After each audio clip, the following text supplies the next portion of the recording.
महाराज की जय। बोलो स्वामी राम सुखदास जी महाराज की जय। आज तीसरा अध्याय, कल 8वें श्लोक का थोड़ा रह गया था, पहले उसी को पूरा करेंगे। उत्कंठा दूसरी बात है, एवं शीघ्र मिलने की इच्छा दूसरी बात है। कि परमात्मा प्राप्ति में उत्कंठा होना अलग बात है, एवं शीघ्र मिलने की इच्छा होना अलग बात है। आसक्ति पूर्वक जो ये आसक्ति रखकर, मन में कामना रखकर साधना करता है कि मुझे शीघ्र मिल जाए तो मुझे सुख की प्राप्ति होगी। आसक्ति पूर्वक साधना करने वाला साधक जो साधना कर रहा है वह साधना में सुख भोग करता है। उसके मन में ये इच्छा रहती है, कामना रहती है कि मुझे शीघ्र से शीघ्र परमात्मा की प्राप्ति हो तो मुझे सुख की प्राप्ति होगी। और उसमें विलंब या बाधा लगने से उसे क्रोध आता है। जब उसे विलंब हो रहा है, देरी हो रही है, तो उसे क्रोध आता है। एवं वह साधन में दोष दृष्टि करता है।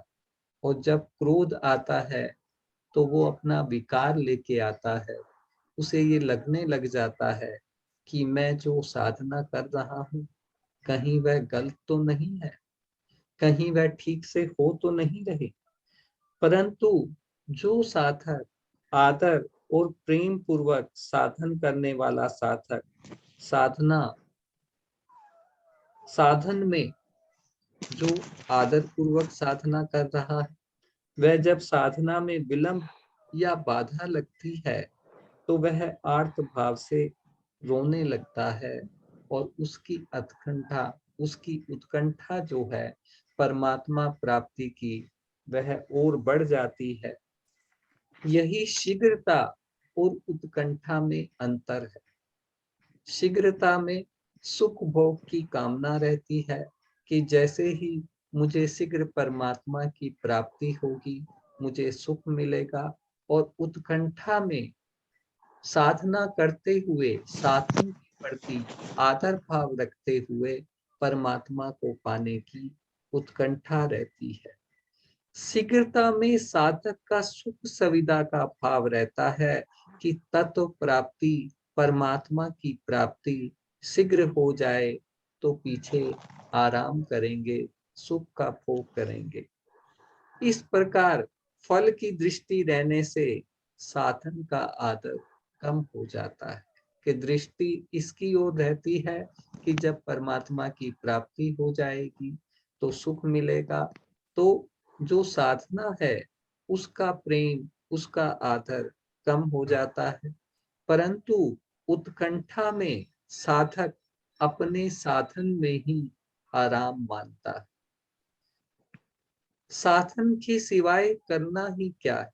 जिसे परमात्मा प्राप्ति का जिसकी उत्कंठा है, एक निश्चय है, उसके मन में यही है कि मुझे साधना करने के सिवाय करना ही क्या है, इससे बढ़िया और काम ही क्या है जिसे करें। अतः यही काम साधन करना है, चाहे सुगमता से हो, चाहे कठिनता हो से हो, शीघ्रता से हो या देरी से। इसलिए इसको पूरी शक्ति साधन में लग जाती है, इसलिए उसकी पूरी शक्ति साधना में लग जाती है, जिससे उसको शीघ्रता से तत्व प्राप्ति हो जाती है, आत्म तत्व की प्राप्ति हो जाती है, परमात्मा की प्राप्ति हो जाती है। परंतु शीघ्रता से सिद्धि चाहने वाले साधक साध्य की प्राप्ति में देरी होने पर जो शीघ्रता चाहता है उसको जब परमात्मा की प्राप्ति नहीं होती तो वह निराश भी हो सकता है।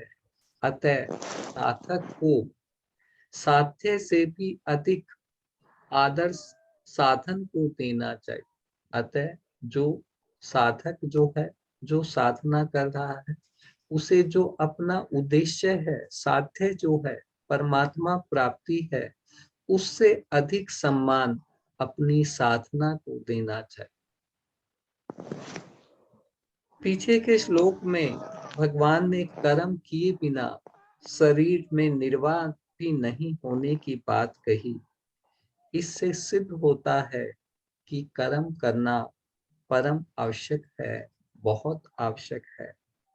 परंतु कर्म करने से तो मनुष्य बनता है, तो फिर मनुष्य को बंधन से छूटने के लिए क्या करना चाहिए, इसको आगे के श्लोक में बतलाते हैं।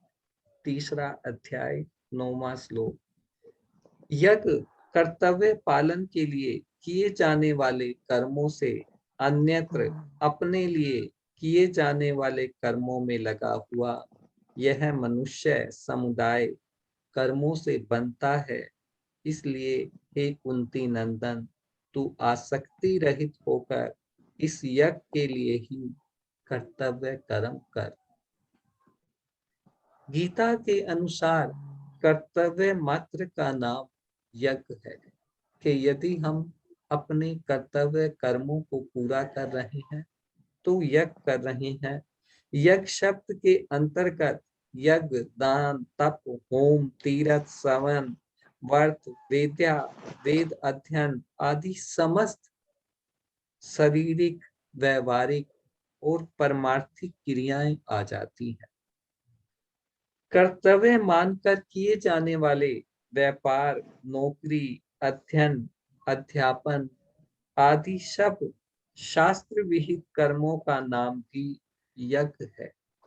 कि जितने भी हम कर्तव्य कर्मों का पालन करते हैं, शास्त्र विहित कर्मों का करते हैं, जिन कर्मों को शास्त्रों में करने के लिए किया कहा गया है, तो वे यज्ञ ही है। दूसरों को सुख पहुंचाना तथा उनके हित करने के लिए जो भी कर्म किए जाते हैं, वे सभी यज्ञार्थ कर्म है।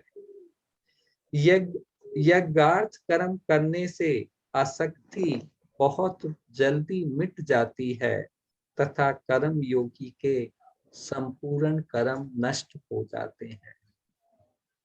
अर्थात वे कर्म समय को बंधन कारक नहीं होते नहीं, बल्कि पूर्व संचित कर्म समूह को भी समाप्त कर देते हैं।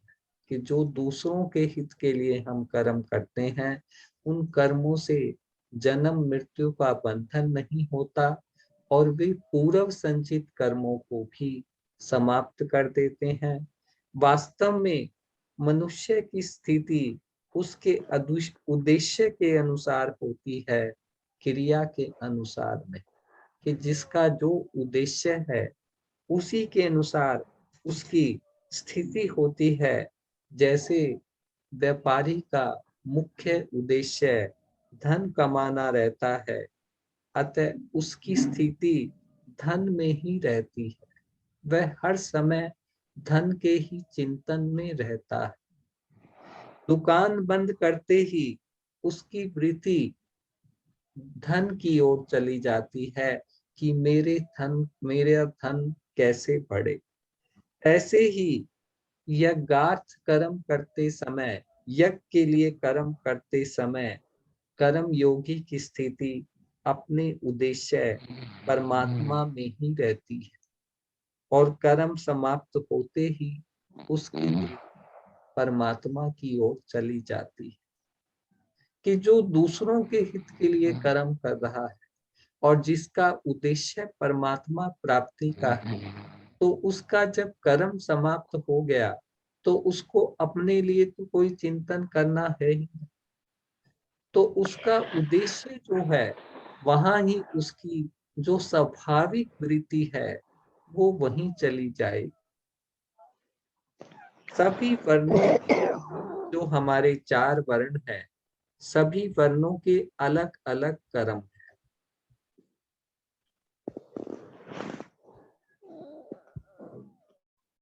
किसी कान में हो गया। और सभी दूसरे वर्णों के लिए विहित न होने से पर धर्म अर्थात अन्यत्र कर्म हो जाता है। कि जैसे ब्राह्मण का कर्म है अध्यापन करना, तो क्षत्रिय के लिए वही पर धर्म। इसी प्रकार जो एक वर्ण के लिए सब धर्म है, वही दूसरे वर्ण के लिए पर धर्म है। निष्काम भाव से कर्तव्य कर्म करना मनुष्य का सब धर्म है, और सकाम भाव से कर्म करना पर धर्म है। निष्काम भाव से कोई फल की इच्छा न रखकर कर्म करना मनुष्य का सब धर्म है, और सकाम भाव से फल की इच्छा रखकर कि इन कर्मों से मुझे इस फल की प्राप्ति हो, वह पर धर्म है। इसी प्रकार जितने भी सकाम और निषिद्ध कर्म है, वे सब के सब अन्यत्र कर्म, अन्य कर्म की श्रेणी में ही आते हैं।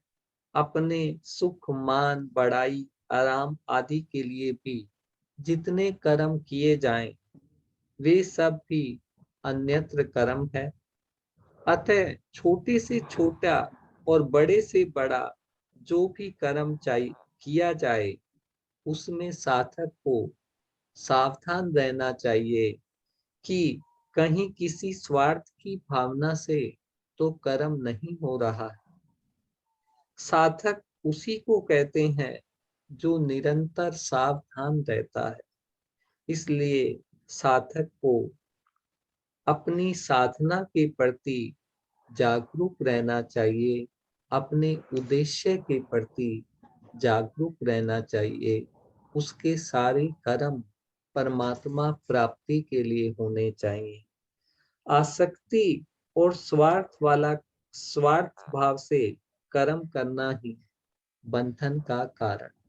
कि जो हम स्वार्थ भाव से कर्म करते हैं, उन्हीं से हमें बंधन की प्राप्ति होती है। आसक्ति और स्वार्थ के न रहने पर सबके हित के लिए कर्म होते हैं। जब स्वार्थ भाव नहीं रहता, तो सबके हित के लिए अपने आप सबतः कर्म होते हैं। बंधन भाव से होता है, क्रिया से नहीं। कि कर्म करने से बंधन नहीं है, उसके भाव से बंधन है। मनुष्य कर्मों से नहीं बनता, बल्कि कर्मों में वह जो आसक्ति रखता है, स्वार्थ भाव रखता है, वह उनसे ही बंधता है। कर्मों में, पदार्थों में तथा जिनसे कर्म किया जाता है, जिन पदार्थों से, शरीर से, मन से, बुद्धि आदि सामग्री से ममता आसक्ति होने से ही बंधन होता है। जब हमारा शरीर में आसक्ति होती है, ममता होती है, तब बंधन होता है। ममता आसक्ति रहने से कर्तव्य कर्म भी स्वाभाविक एवं भली भांति नहीं होते। कि जब ममता रहती है, तब आसक्ति रहती है, तब पक्षपात भी आ जाता है। तो स्वाभाविक कर्म जैसे होने चाहिए, उस प्रकार नहीं होते। ममता आसक्ति न रहने से परहित के लिए कर्तव्य कर्म का स्वतः अपने आप आचरण होता है। यदि कर्तव्य कर्म प्राप्त न हो, तो स्वतः निर्विकल्पता में, स्वरूप में स्थिति होती है। यदि कर्तव्य कर्म प्राप्त न हो, तो जिसने आसक्ति का, ममता का त्याग कर दिया है, जिसका उद्देश्य परमात्मा प्राप्त, उसकी निर्विकल्पता में, स्वरूप में स्थिति होती है। परिणाम स्वरूप साधन निरंतर होता है, और असाधन कभी होता ही नहीं। कि साधना जो है वो निरंतर चलती रहती है, और कभी भी साधना से मन उचटता नहीं है, कभी भी असाधन नहीं होता। आलस्य और परमार्थ के कारण ही नियत कर्म का त्याग करना तामस कर्म कहलाता है। नियत कर्म जो कुछ हमारे नियत कर्म है, जैसे नाना धोना, भोजन करना और हवन करना, यज्ञ करना, वो सारे नियत कर्म कहलाते हैं। यदि हम उनका त्याग करते हैं तो वह तामस त्याग कहलाता है, जिसका फल मूढ़ता अर्थात मूढ़ योनि की प्राप्ति होती है। यदि मनुष्य अपने कर्तव्य कर्मों को नहीं करता है तो उसे मूढ़ योनि की प्राप्ति होती है, और कर्मों को दुख रूप समझकर उनका त्याग करना राजस त्याग कहलाता है, जिसका फल दुखों की प्राप्ति है। एक तो मूढ़ता की प्राप्ति है, तामस त्याग। दूसरा जो राजस त्याग है कि उन्हें दुख का रूप समझ लेना, वह उनसे दुखों की ही प्राप्ति होती है। इसलिए यहाँ भगवान अर्जुन को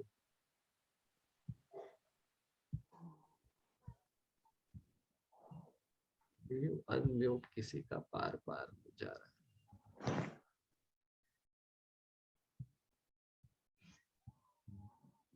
इसलिए यहाँ भगवान अर्जुन को कर्मों का त्याग करने के लिए नहीं कहते, प्रत्युत स्वार्थ, ममता, फल शक्ति, कामना, वासना, पक्षपात आदि से रहित होकर सावधानी शास्त्र विधि के अनुसार सुचारू रूप से कर्तव्य कर्मों को करने की आज्ञा देते हैं, जो कि सात्विक त्याग कहलाता है। कि कर्म जो है वो बिना किसी ममता के, आसक्ति के अपने कर्तव्य कर्मों का पालन करना चाहिए। कर्म योग में सभी कर्म दूसरों के लिए किए जाते हैं, अपने लिए कदापि नहीं। कर्म योगी जो है वो दूसरों के लिए कर्म करता है। दूसरे कौन कौन है इसे समझना भी बहुत जरूरी है। अपने शरीर के सिवाय दूसरे प्राणी पदार्थ तो दूसरे हैं ही, कि हमारे सिवा जो दूसरे प्राणी हैं वे तो दूसरे हैं ही, पर ये अपने कहलाने वाले स्थूल शरीर, सूक्ष्म शरीर और कारण शरीर भी समय दूसरे ही है। कि अपना जो ये शरीर हमें दिखाई देता है और जो हमारा सूक्ष्म शरीर है, इंद्रियां, मन, बुद्धि और प्राण, और जो हमारा कारण शरीर है जिसे माना हुआ अहम है कि मैं हूं, वह भी समय दूसरे ही है। जैसे संसार पर है, संसार पराया है, संसार दूसरा है, ऐसे ही शरीर, इंद्रियां, मन, बुद्धि भी पर है, अर्थात दूसरे ही है। अतः कर्म योगी इनको अपना न मानकर इनकी भी सेवा करता है। शरीर को निद्रालु, आलसी, परमादमी, परमादी में निकम्मा और भोगी न बनने देना शरीर की सेवा है।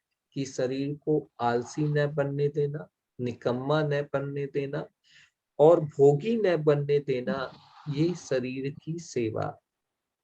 इंद्रियों को संसारिक भोग में न लगने देना इंद्रियों की सेवा।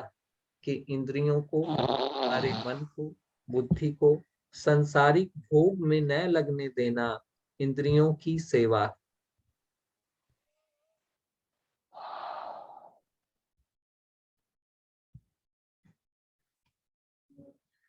मन को किसी का अहित सोचने में, विषयों की चिंतन में तथा व्यर्थ चिंतन में न लगने देना मन की सेवा।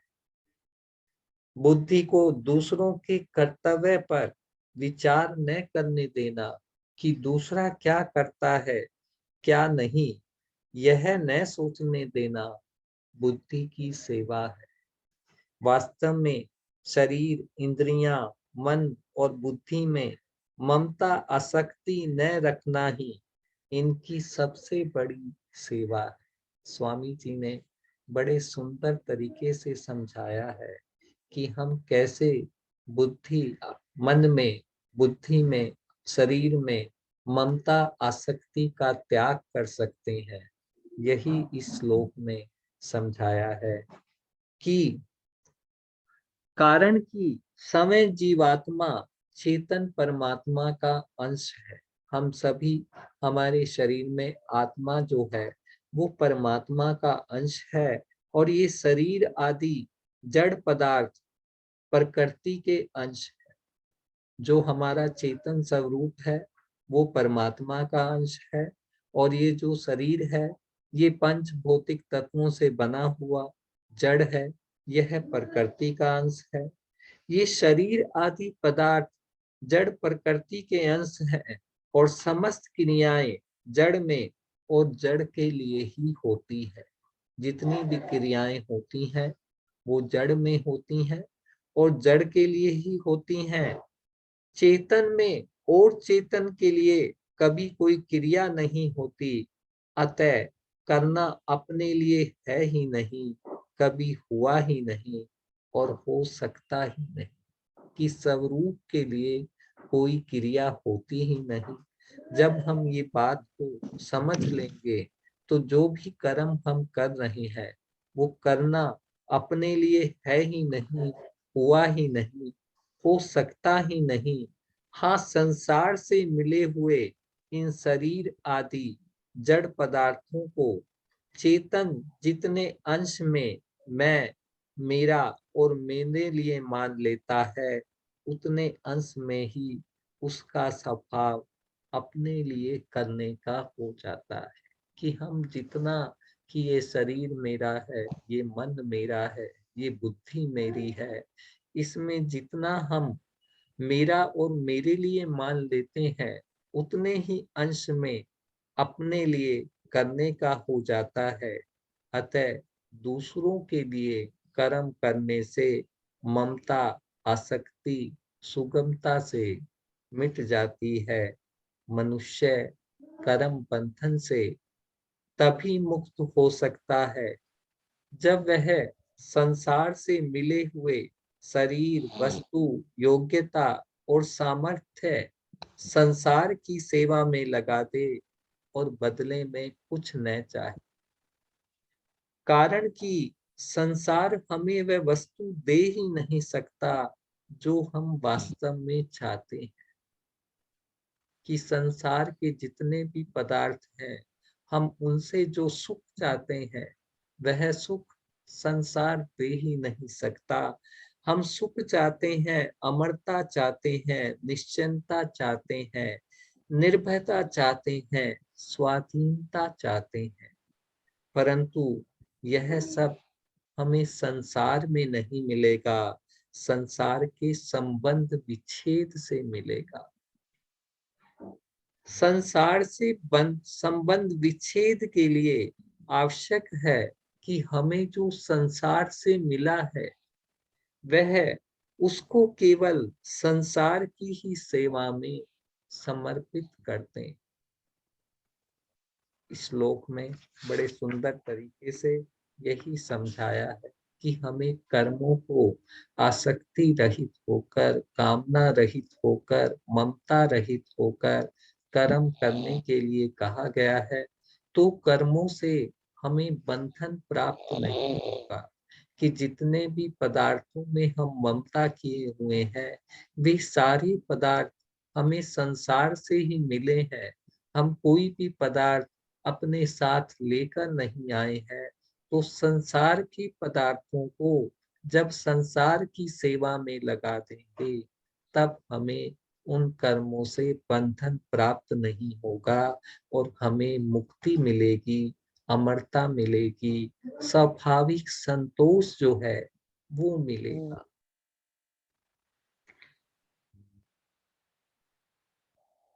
इस श्लोक में कहा कि कर्तव्य कर्म के अतिरिक्त कर्म बंधन कारक होते हैं। अतः इस बंधन से मुक्त होने के लिए कर्मों का स्वरूप से न त्याग करके कर्तव्य बुद्धि से कर्म करना आवश्यक है। सब कर्मों को आवश्यक कर्तव्यता को पुष्ट करने के लिए और भी हेतु बताते हैं कि जितने भी कर्म है उन्हें कर्तव्य कर्म समझकर करना आवश्यक है, उनका स्वरूप से ही त्याग नहीं करना। 10वां श्लोक और 11वां श्लोक। प्रजापति ब्रह्मा ने सृष्टि के आदि काल में कर्तव्य कर्मों के विधान सहित मनुष्य आदि की रचना करके उनसे प्रधानतः मनुष्यों के कहा कि तुम लोग इस कर्तव्य के द्वारा सबकी वृद्धि करो। ब्रह्मा जी ने प्रजा की रचना की और सबको कहा कि कर्तव्य के द्वारा सबकी वृद्धि करो। यह कर्तव्य कर्म रूप यज्ञ तुम लोगों को कर्तव्य पालन की आवश्यक सामग्री प्रदान करने वाला है। यह जो कर्तव्य कर्म रूपी यज्ञ है, इसी से तुम्हें इस कर्तव्य पालन की आवश्यक सामग्री प्राप्त होगी और इसे अपने कर्तव्य कर्म के द्वारा तुम लोग देवताओं को उन्नत करो, देवताओं को पुष्ट करो। वे देवता लोग अपने कर्तव्य के द्वारा तुम लोगों को उन्नत करेंगे। इस प्रकार एक दूसरे की इनती करते हुए तुम लोग परम कल्याण को प्राप्त हो जाओगे।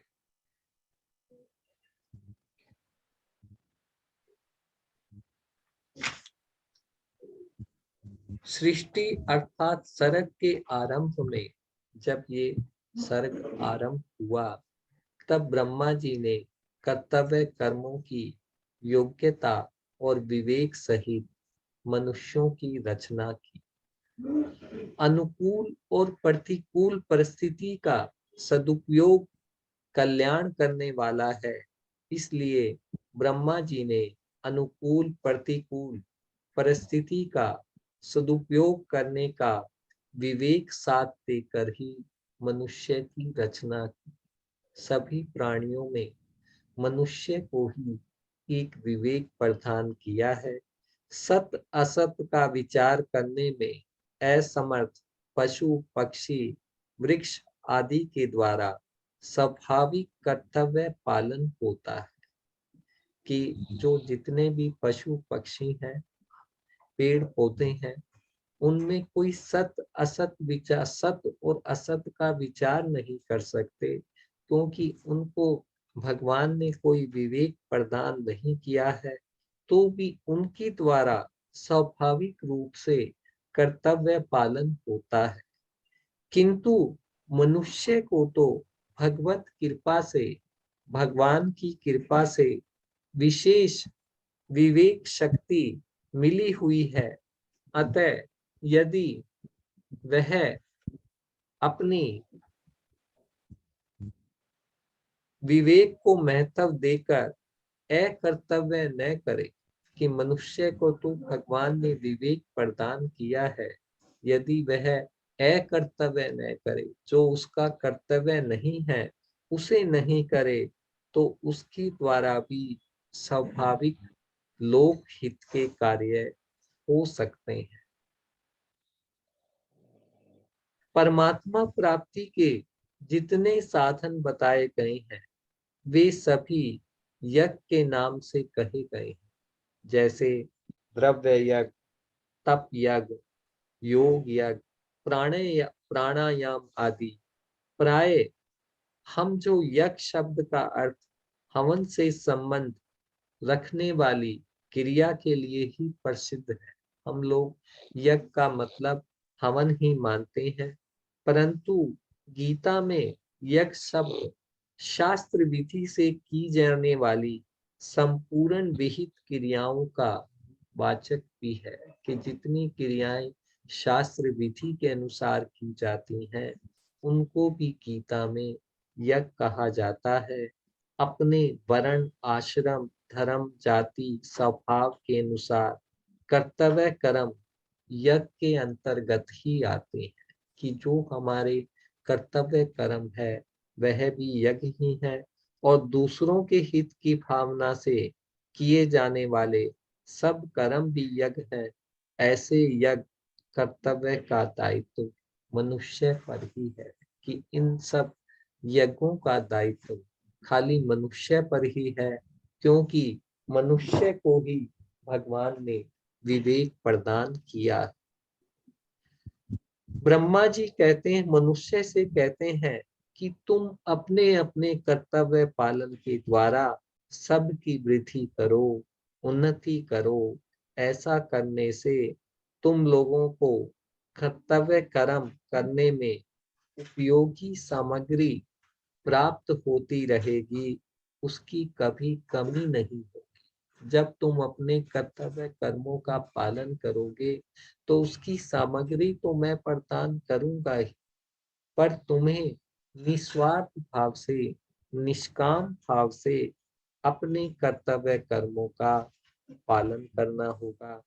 इसमें थोड़ा रह गया है, आज समय हो गया है, बाकी कल करेंगे। बोलो वृंदावन बिहारी लाल की जय। जय जय श्री राधे श्याम। जय जय श्री राधे श्याम। बोलो स्वामी राम सुखदास जी महाराज की जय। जय।